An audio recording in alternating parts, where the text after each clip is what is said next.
Bonsoir.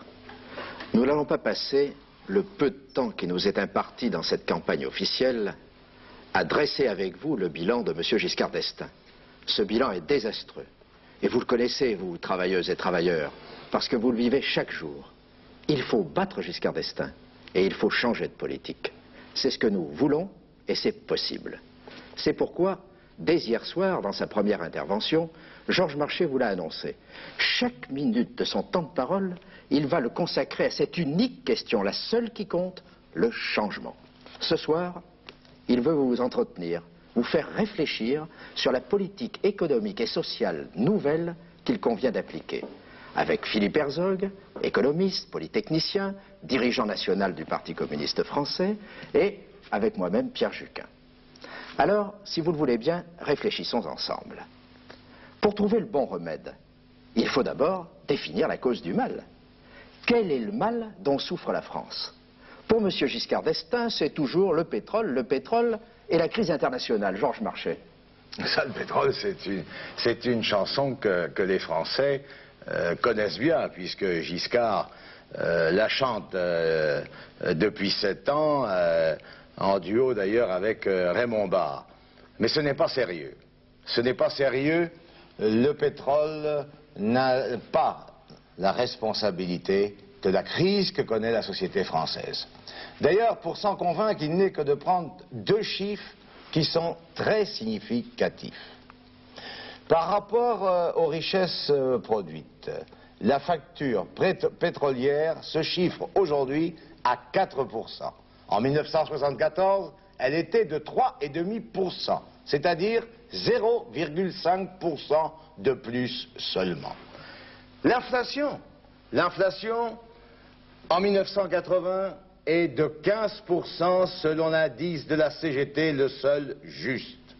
Eh bien, dans ces 15%, 2% reviennent au pétrole et 13%, c'est la facture de M. Giscard d'Estaing. Alors d'où vient le mal? D'ailleurs, je vais encore dire un mot sur le pétrole.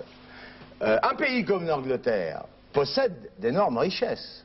Les États-Unis possèdent d'énormes richesses pétrolières. Or, je fais observer que ces 2 pays connaissent à la fois le chômage et l'inflation. 2,5 millions de chômeurs en Grande-Bretagne. Par conséquent, il faut chercher la cause de la crise de la société française ailleurs. Elle est dans la course au profit capitaliste. Toute la politique giscardienne depuis 7 ans a été orientée dans un seul but: accroître toujours plus les profits des multinationales, les profits du patronat français. Alors Giscard a réussi. Oui, il a réussi parfaitement. Mais d'abord, par quels moyens? Ce que l'on appelle, nous, la casse des usines, le démantèlement. Autrement, par exemple, il est certaines branches d'industrie que le patronat français considère comme insuffisamment juteuses. Ça ne rapporte pas assez de profit, alors on abandonne, on casse des usines. On abandonne des branches entières de notre industrie. L'exportation des capitaux à l'étranger, l'exportation des entreprises. On casse des entreprises chez nous, on les implante à l'étranger où on peut exploiter de la main-d'œuvre à bon marché. Donc on Par exemple à Hong Kong. Par exemple à Hong Kong. Par conséquent, c'est toujours le profit qui est à la base de cette politique. Alors tu me demandes, ils ont réussi? Mais bien sûr, ils ont réussi. En 1979, pour toute l'année, c'est le dernier chiffre connu, 470 milliards de profit pour les patrons, 47 000 milliards anciens, presque l'équivalent du budget de la France. Encore un chiffre, il y a dans ce pays 520 000 familles qui perçoivent chaque mois un revenu moyen de 7 700 000 anciens francs. Par conséquent, je dis la course au profit, voilà la cause du mal dont souffre la société française. Et ils veulent aller plus loin. Ils veulent aller plus loin, ils veulent toujours plus de profit. Et cela conduira à une aggravation du chômage dans les prochaines années si l'on y mettait un terme. J'en donne une preuve. Le fameux plan Giscard en 7 points pour l'emploi. Il a fait miroiter la création d'1 million d'emplois. Je passe sur le fait qu'il s'agit d'emplois au rabais, intérimaires, à temps partiel. Mais surtout, ce que je veux démontrer, c'est que Giscard cache la vérité. Les études du 8e plan, nos propres chiffres, concordent. Le million d'emplois dont il parle, il ne compensera même pas la différence entre le nombre de tous ces jeunes qui vont arriver dans la vie active dans les prochaines années et les départs en retraite. D'autre part, Giscard a caché la suppression d'1 million d'emplois industriels pour le profit qui est programmé dans le 8e plan. Et d'autre part, bien sûr, il y a 2 millions de chômeurs aujourd'hui. 2 millions plus 1 million, ça fait 3 millions de chômeurs en 1986 avec Giscard.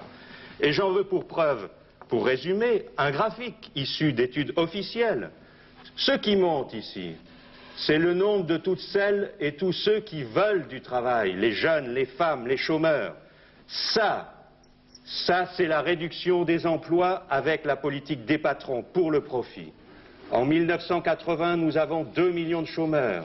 En 1986, cela conduit à plus de 3 millions de chômeurs. Et j'insiste, non seulement si Giscard reste, mais aussi avec toute autre politique qui ne s'attaquerait pas à la racine du mal, c'est-à-dire la course au profit. Par conséquent, on peut vaincre le mal. Et c'est l'objectif central de Georges Marchais. C'est l'objectif central qu'il présente dans son livre « L'espoir au présent », dans ses 131 propositions. Une France sans aucun chômeur, sans aucune chômeuse, au plus tard dans 7 ans, c'est évidemment un changement considérable.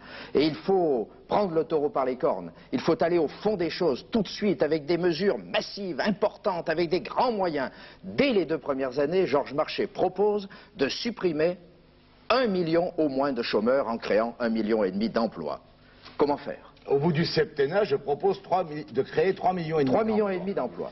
Alors, il faut arrêter naturellement, immédiatement, la casse dont j'ai parlé tout à l'heure, le démantèlement des branches industrielles françaises et l'abandon de certaines productions agricoles, j'y reviendrai.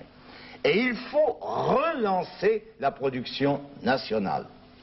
Enfin, Françaises et Français, il faut quand même savoir, aujourd'hui, par rapport à 1974, la France, elle produit moins d'acier, moins de charbon, moins de textiles, moins de machines-outils, moins de bateaux, moins de logements, moins d'engrais. Voilà la réalité que Giscard d'Estaing cache aux Françaises et aux Français.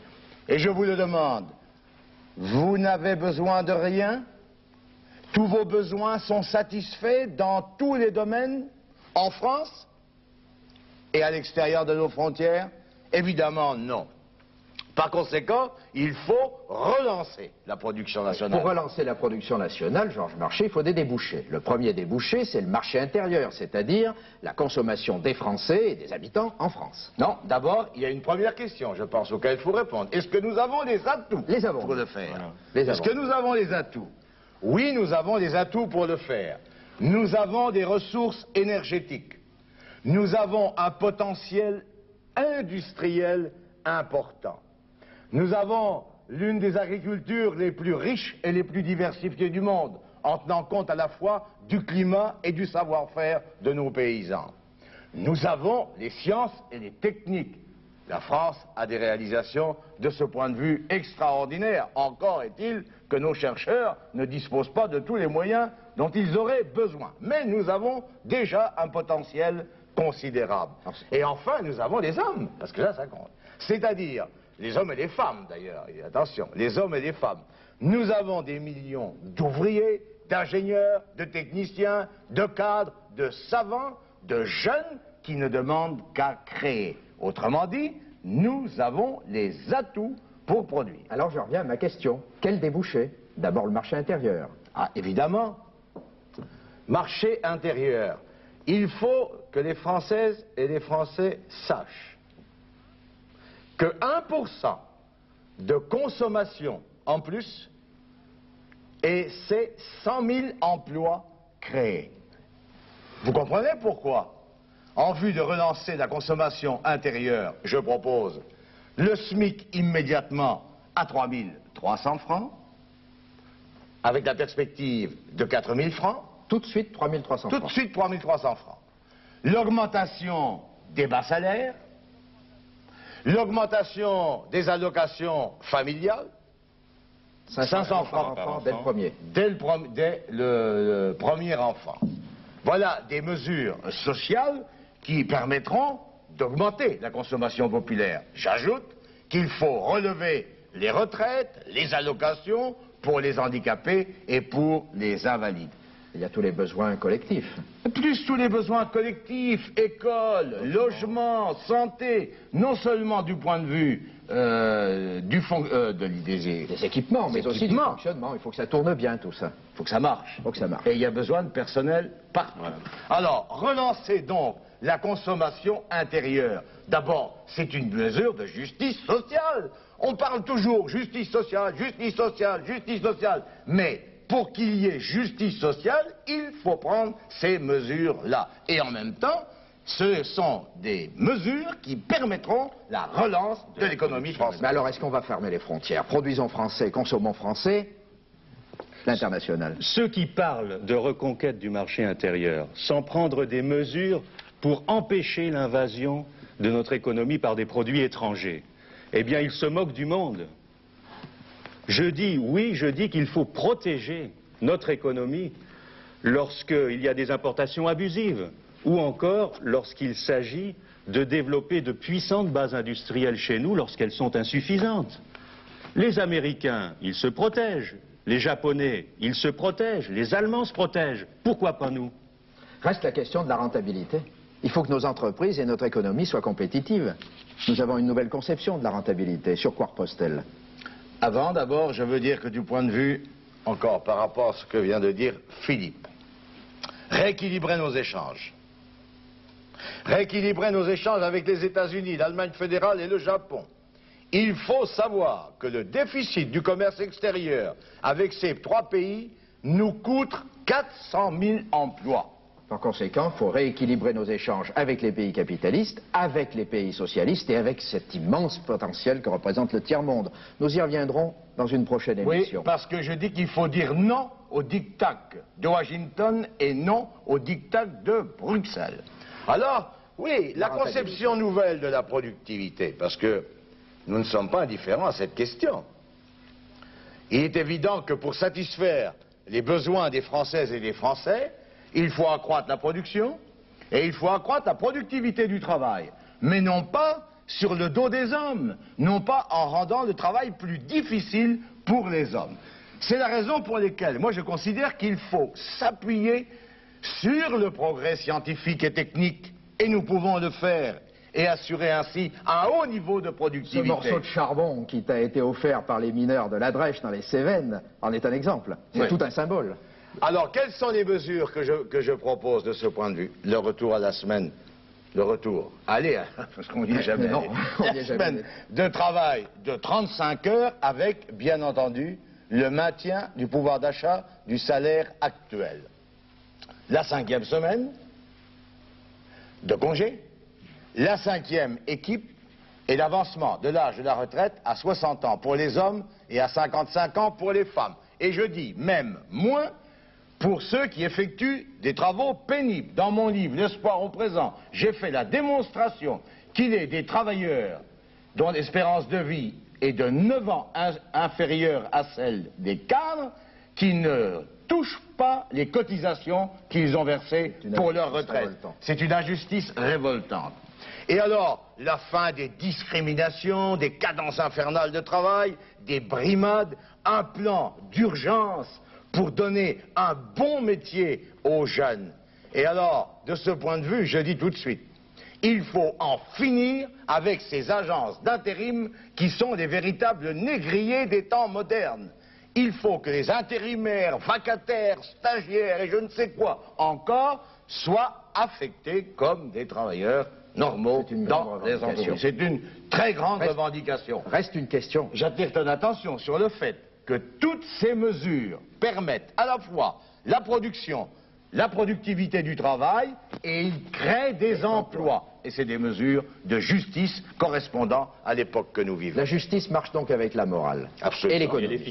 Et l'efficacité. Mais n'est-ce pas trop beau? L'argent, l'inflation, comment va-t-on régler ce problème? J'ai expliqué tout à l'heure, l'argent, il existe. Je suis le seul candidat à parler de cette question. J'ai écouté hier soir Sur les 10 candidats, il y en a un seul qui a prononcé le mot profit, c'est moi. Profit, c'est devenu maintenant un mot tabou. On ne veut pas en parler. Bien, je viens de montrer qu'ils existent. Moi, je dis ceci, l'austérité, je suis pour, mais pas toujours pour les mêmes. Moi, je suis pour l'austérité pour les riches et pas pour les travailleurs. Voilà les raisons pour lesquelles, moi, je dis l'argent, eh bien, il faut prendre là où il est. Alors, quelles sont ces mesures? S'attaquer à la fois au profit, au gâchis et à la domination du capital. Rapidement, quelques exemples. Impôt sur la fortune, impôt sur le capital, suppression des cadeaux aux patrons, lutte contre la fuite des capitaux, élimination des spéculations et dépenses parasitaires, impôt sur les hauts revenus. Et je dis partout, je considère que ceux qui ont un revenu mensuel supérieur à 4 millions d'anciens francs, au-dessus, il faut tout prendre. Est-ce que ça rapporte beaucoup d'argent? Par exemple, cette dernière mesure. Cette seule mesure, au-dessus de 4 millions par mois, on prend tout, ça rapporte 83 milliards de francs lourds, c'est-à-dire de quoi financer la création de 800 000 emplois supplémentaires. C'est considérable. De l'argent, il y en a. De l'argent, il y en a, il suffit de s'attaquer au profit. Et alors, les moyens pour cela? Eh bien, ce sont les mesures démocratiques et anticapitalistes qui sont proposées dans mon plan.